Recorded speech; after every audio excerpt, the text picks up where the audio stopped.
Okay, this slideshow is just to go through all sorts of problems, and as we've done in other places, what you need to do is stop the lecture, try the problem, and then restart to get the answer. Notice that some of the questions in these You Try It's are pretty hard, but the reason that I'm giving you hard problems is that if we can work through it on here and you can learn a lot from them. So don't be discouraged that you are encountering some problems that you consider to be hard. So go ahead and figure out what is the degree of unsaturation for this formula and restart the lecture after you've figured it out. The number of degrees of unsaturation is 2. How is it we figure it out? We figure it out by first determining how many hydrogens we need for saturation. 6 times 2 plus 2 equals 14. We then count up the hydrogens. There are 10 hydrogens, but we count halogens as a hydrogen, so we say 11 hydrogens. But then we see the nitrogen, and we know that for every nitrogen we must remove 1 hydrogen. So altogether there are 10 hydrogens. If I take 14 and subtract 10, what do I get? 4. Loss of 4, or a reduction of 4 hydrogens means there are 2 degrees of unsaturation. So which of the following formulas cannot have a triple bond? Well, to figure this out, we have to go and look at degrees of unsaturation. A triple bond requires 2 degrees of unsaturation. So if a compound here has 1 degree of unsaturation or less, it cannot have a triple bond. It has to have 2 or more degrees of unsaturation. If I look down here at C4H4, 4 times 2 plus 2 is 10. So 10 minus 4 is 6. This has 3 degrees of unsaturation, and it could have a triple bond. Again, 4 requires 10 hydrogens. 10 minus 6 gives you 4. This has 2 degrees of unsaturation, so it could have a triple bond. 10 times 2 is 20, plus 2 is 22, minus 18 gives you 4. This has 2 degrees of unsaturation, and so could have a triple bond. Automatically, I look here and see this has even 2 fewer hydrogens, so I know it has 3 degrees of unsaturation, and it can have a triple bond. But up here, 6 carbons requires 12 plus 2, 14 electrons. This only is less 2 hydrogens from full saturation, so it has only 1 degree of unsaturation. That will not allow a triple bond, and so this compound is not able to have a triple bond. What is the IUPAC name for this compound? Okay, if we look at this compound, we can see that it is the longest chain is going to be 1, 2, 3, 4, 5, 6. So it's going to be a hexene. So that eliminates 2 and 3. If I look at this, can I specify E or Z? Because the rest of them do 5-dimethyl hexene. 1, 2, 3, 4, 5 is correct. But all 3 of these are 2,5-dimethyl hexene. Is it E or Z? Well, let's look at the groups there. This group is higher priority than the hydrogen on this side, but the methyl is the same as methyl. So it can't be E or Z. So it's just going to be plain 2,5-dimethyl hex-2-ene. So propene is the longest chain, does not work. Hexene is the longest chain. Butene can't be the longest chain, is hexene. These two are E or Z. You can't have them because the methyls are the same. There's no higher priority group there. So this is the correct compound. So which of the following molecules is trans 4-ethyl 5-methyl hex-2-ene? Go ahead and try to figure that out. Okay, first thing I need to do is find something that has 6 hex 6 as the longest chain with ene 2 from the end. 1, 2, 3, 4, 5, 6, 7 is the longest chain there, so it can't be. 1, 2, 3, 4, 5, 6 is the longest chain here, and it's a 2-ene, but this is an isopropyl group, and it's not 4-ethyl, 5-methyl. 1, 2, 3, 4, 5, 6, 7. It's heptene again. 1, 2, 3, 4, 5, 6. But the problem is this is 1 hexene. 1, 2, 3, 4, 5, 6. And if I look at 1, 2 hexene, 3, 4-ethyl, 5-methyl, this is the right compound. What are all the isomers for this formula? If I go to draw all the isomers that I can have, this formula right here has 1 degree of unsaturation, so I know it's going to be an alkene. I can have where the 2 bromines are cis, I could have the 2 bromines trans, and I could have where it's neither cis nor trans, but the 2 bromines are attached to the same carbon. There are no other isomers. I probably would not ask a question like this on an exam because it's kind of time consuming and it doesn't really test for knowledge. But this is a good exercise for you to go through so you can learn a few things from it. Which one of these compounds below is the major product of this reaction? Well, let's go through. If I take hydrogen, or a proton, and add it to this, it can either add here or it can add here.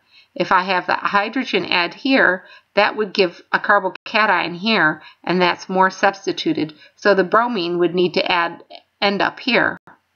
So I look for the compound that has the alkene is gone and the bromine has been put on the tertiary carbocation, the tertiary carbon. So this is the product that would form. Which of the following carbocations is most stable? If I go through this, I can see secondary, secondary, secondary, primary. This one's tertiary, it's most stable. Which would be the best starting material to get this product? Well, if I look at this and I add hydrobromic acid to this, it would put the hydrogen here and the bromine here. If I look at this compound, it would put the hydrogen here and a bromine here, but this has 6 carbons and there are only 1, 2, 3, 4, 5 carbons here. So that can't work. If I look at this compound, again, there are 6 carbons, there's only 5 here. If I look at this compound, I would see that 1, 2, the bromine would add here. Is that the same compound as this? Why, yes it is. It's just flipped over. So if I look at this compound, adding hydrobromic acid to it would give this. This would not. If I add hydrobromic acid to it, they would put a hydrogen here and a bromine there, which is not this compound at all. Although this compound and this compound both have the 5 carbons needed. This is the correct answer. This would give this compound. This has 6. That has 6. And this one would give this compound. Okay, norethindrone is one of the first oral contraceptives. This is its structure. Determine what is the degree of unsaturation for this compound. To do this compound, you do it visually. And so you just look and say 2 degrees of unsaturation, ring makes 3, another ring 4, another ring 5, another ring 6, double bond 7, double bond 8. So there are 8 degrees of unsaturation.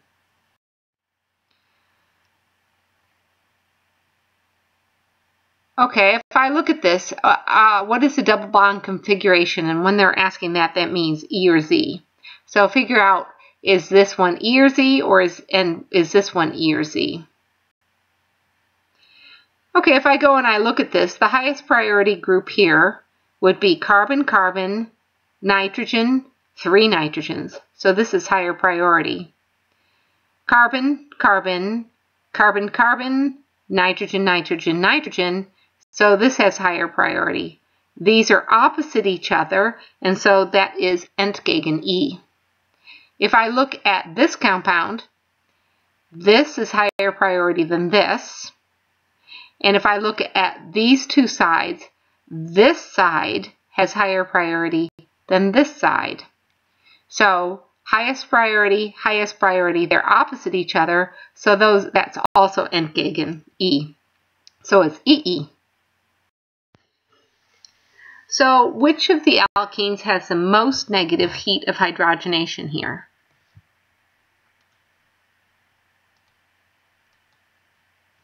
The most negative heat of hydrogenation comes from the most unstable alkene. Great stability gives low energy. Highly unstable gives high energy. The higher the energy, the more energy is released upon hydrogenation. And so I look for stability and look for the one that's least stable. This one's the most stable because it's tetrasubstituted. This is next because it's trisubstituted. If I look at these two, they're both disubstituted, and so they have the next. And then this is the least stable. Because it's the least stable, it will release the most heat upon hydrogenation. Which statement best describes what happens upon hydrogenation here? Well, if you remember back in the lecture, I told you this was an exothermic reaction and heat is released. So it's going to be one of the first two here. A negative activation energy, it would be really weird because that means there would be heat released in order to go to the transition state. Activation energy is the hump of energy needed to get to the transition state, and it can't be negative. That would be a release of energy. So it must be exothermic with positive activation energy. Which of the following sigma bonds participates in hyperconjugation? If you recall hyperconjugation, that is what stabilizes the double bond. It's going to be a bond that can be perpendicular or somewhat perpendicular to the plane of the double bond. So the bonds that can be perpendicular to the plane of the double bond would be this one and this one. So this will be A and E. Which of the following bromides is the major product of the reaction shown below? Now this is assuming that there are no carbocation rearrangements. So look to see what do you think would be the major product here. To figure out the major product, you would want to have the most stable carbocation formed. So if I look, I will see that a secondary carbocation would be formed here, a secondary carbocation would be formed here, but a tertiary carbocation would be formed here. So I look for the compound that would be the result of addition to this double bond. This is to this bond. This one is for this bond. This one is for this bond. And this one is for this, but it would form a secondary carbocation, not a tertiary carbocation. If I look at this one, you would see this would be for the hydrogen adding here and making a positive carbocation at this tertiary spot. So this has how many the most stable intermediate, and so are there this product forms this molecule of prizmane and is the major product of the reaction. If I look at this compound, you will see there is a carbon here with one hydrogen, a carbon here with one hydrogen. Every single one of these carbons has only one hydrogen attached. So it's 1, 2, 3, 4, 5, 6 carbons and 6 hydrogens. 6 times 2 is 12 plus 2 is 14 minus 6 gives you 8. That would be 4 degrees of unsaturation. So, which of these species, in which of these species is hyperconjugation most important? If I look at these species, I'm not worried about alkanes. We haven't even done carbanions yet. And carbon radicals are, we have seen these. Free radicals are not a stable species. If I look at hyperconjugation, we talked about them so far being used to stabilize alkenes and carbocations.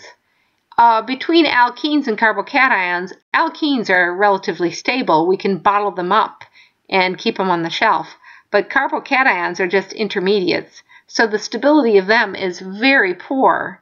So anything that would help stabilize them, like hyperconjugation, becomes really, really important. So hyperconjugation is the most stable thing with regards to carbocations.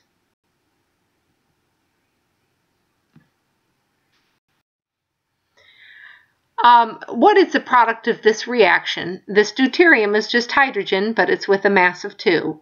So figure out what would be the product of this reaction. Well, if I go and I figured out this reaction, the deuterium is going to add, just like hydrogen would, to this carbon. Where's the chlorine going to go? To this one. So the product of this reaction is going to be this compound. So what would be the product of this reaction if a rearrangement occurs? Okay, the first thing we have to do is go through the mechanism. The electrons are going to reach out and grab that deuterium, just like it would hydrogen. Okay, so here's the mechanism, and so what we get is a chloride in the deuterium here. This is secondary. There's a tertiary carbon here.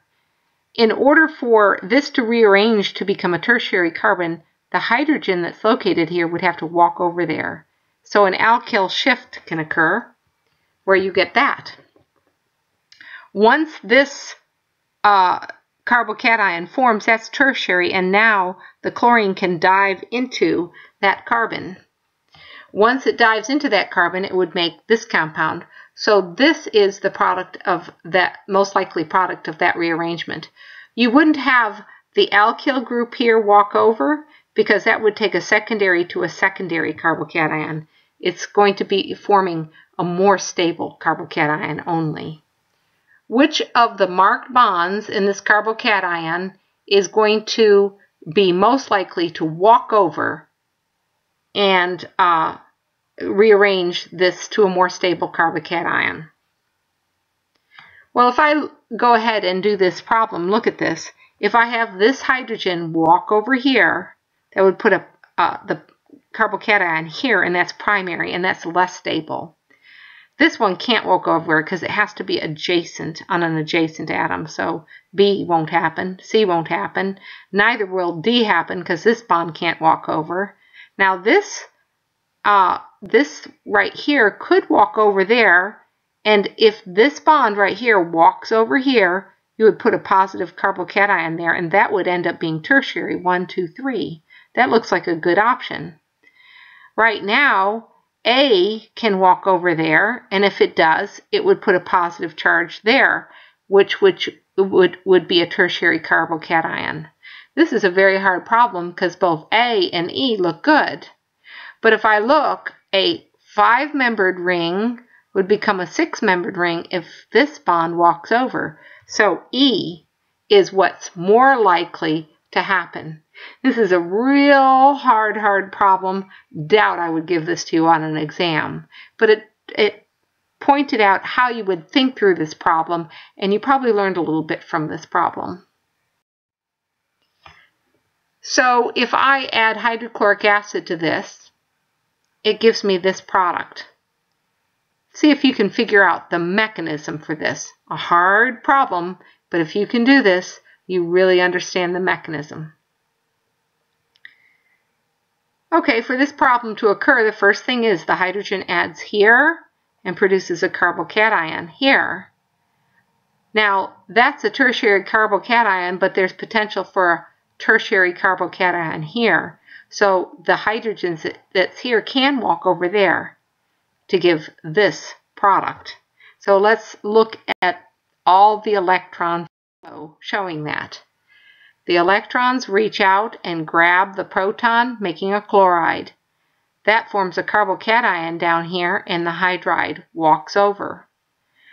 That gives us a positive carbocation on this carbon right there. Then the chloride dives in, and we get this product.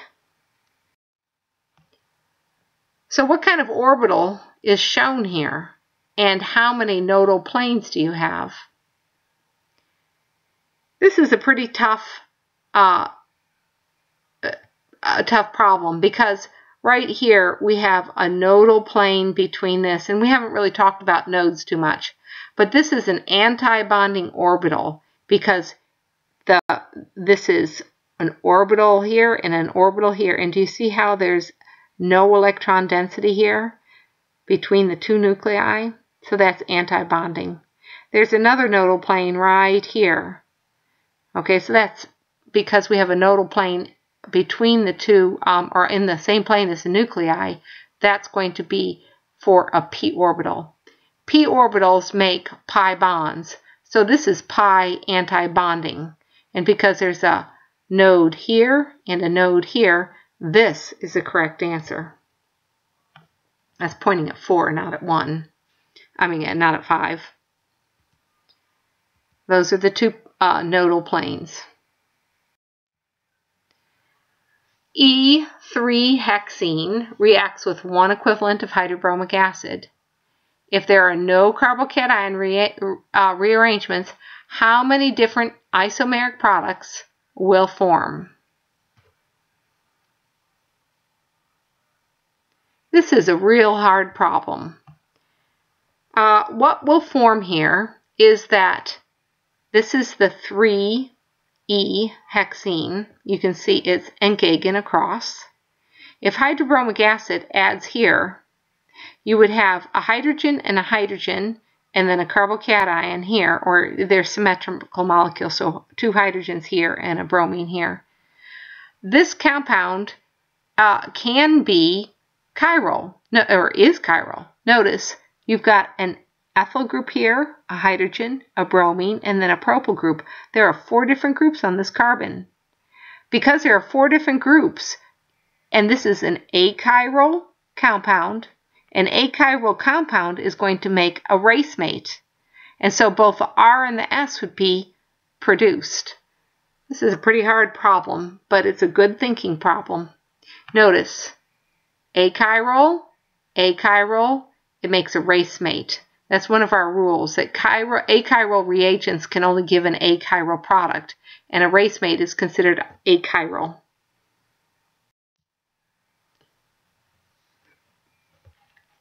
Okay, when you have the addition of hydrochloric acid or hydrogen chloride to R4-chloro-1-pentene, what would be the stereochemistry of the product?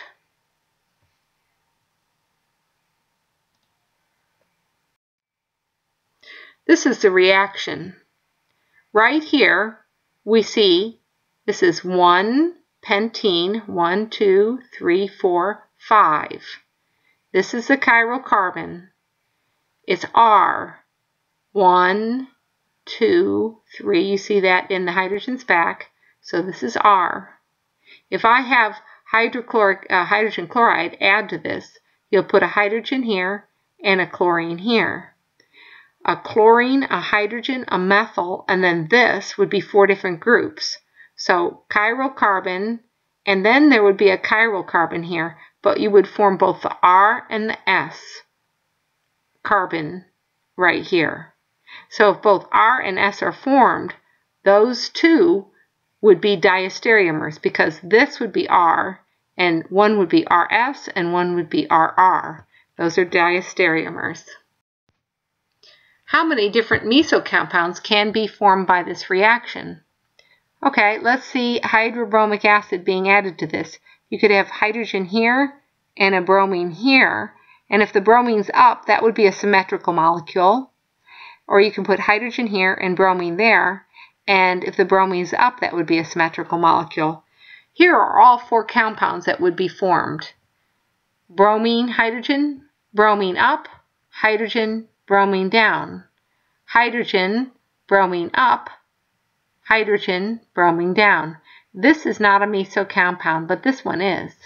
That can't be a meso compound, but this one looks like it could be. But if you look, this carbon and that carbon are not chiral, so this compound it cannot be a meso compound.